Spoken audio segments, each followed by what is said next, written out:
welcome to HCT News at 6. I'm Helena Storm. Squirrels throughout the city have been disappearing at an exhausting rate.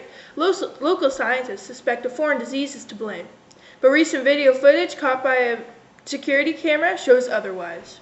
Suspect is said to have red hair and is extremely dangerous. Locals suspect Anne Rutherford, the formerly known Squirrel Lady, is to blame, but she's innocent until proven guilty. In other news, we have a very interesting interview with a very interesting person. Tina Taylor has a story. Thanks, Helena. I'm Tina Taylor, here today with someone very unique. He has inspired a book upon himself, titled The Pigman. His name is John Coley. Hello, John. How are you today? Fine. How's it going? Good. So how do you feel about this Paul Zindel man making a story about your life? Who wouldn't want to make a book about my great life?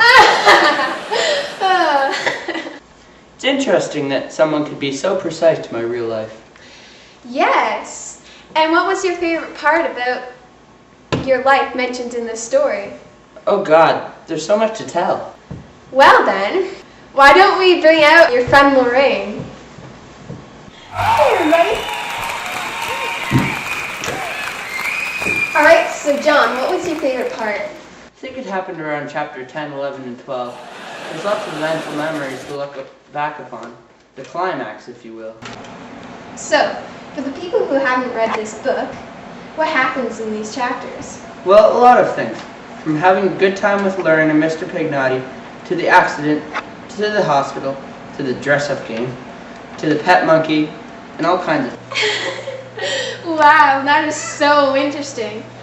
Anyways, we gotta take a break now, but we'll be right back.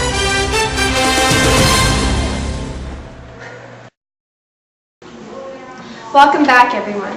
Unfortunately, John and Lorraine had to leave because of a mishap at the hospital. Tune in tomorrow as Tom Chi continues the interview tomorrow. Till then, good evening and good night, Chicago.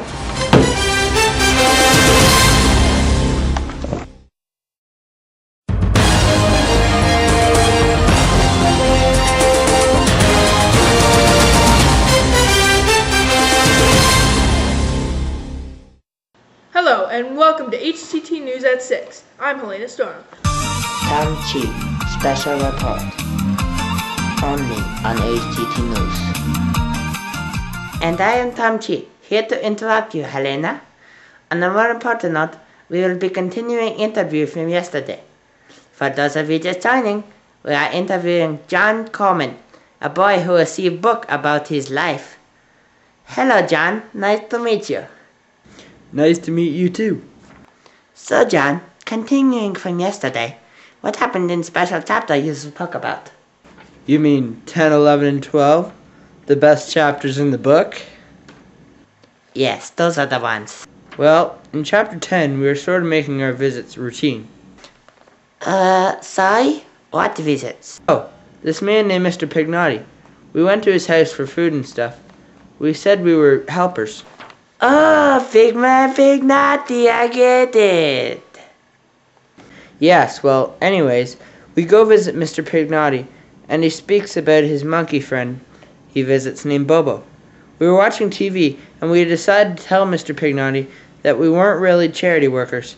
He remembered Clonchetta, his deceased wife, and then forgot about it again. We were all in a sort of playful mood after that.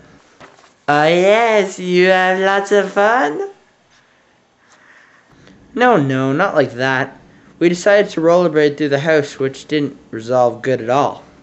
Well, why not? Well, that brings us into chapter 11. Unfortunately, Mr. Pignotti takes a heart attack on the stairs, and he goes to the hospital. I remember it briefly. I have a picture. Whoa, that is very sad. Interesting. We will be back after messages. Yes, anyways, after that, we pretended to be his children, so no questions were asked. The cop was pretty stupid, so we got away with it. Me and Lorraine argued, but we got over it. The next day we went over to visit him at the hospital, and he was fine. Oh yes, my father took heart attack once, but he's fine now. See? Yes, that's great. Moving on, we told Mr. Pignotti that we would look after his house for him while he was gone. Then that's where things got a little weird. We went back to his house, and I went upstairs. Lorraine was cooking dinner, and I decided to raid the Pigman's closet. I dressed up in a suit and drew a mustache on my face. Then I saw a flash out the window, like a camera. Wait, I'm getting word that we have a photograph of you from this incident. Who sent that?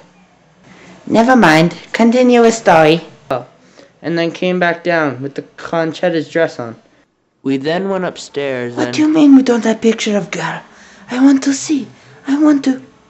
Oh, sorry, John. Go on. And we kissed once. That was kind of freaky, since we've been friends for a long time.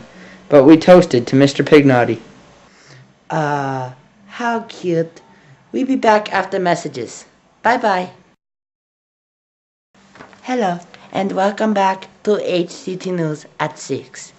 We are here with John Coleman, and he is finishing up his story. We also have slideshow for you to watch during his speech. So anyways, in chapter 12, nothing much happens, but me and Lorraine were getting mad at each other. It was probably my fault since I was not being rude to her, but I still don't know. It's funny. I remember when this happened in my life. I wasn't in a very good mood, so Lorraine wasn't either. I felt like a beer, so I had one. Or two. Or three. That got me thinking. I want to have a party. Oh yes, I like party. Woo woo! Yeah, but Lorraine was looking at me funny, so we never decided. Oh my goodness, look at time. It is 7 already. We have to go. John, it was great meet you. Hope see you in future. Bye bye, John, and good evening, Chicago.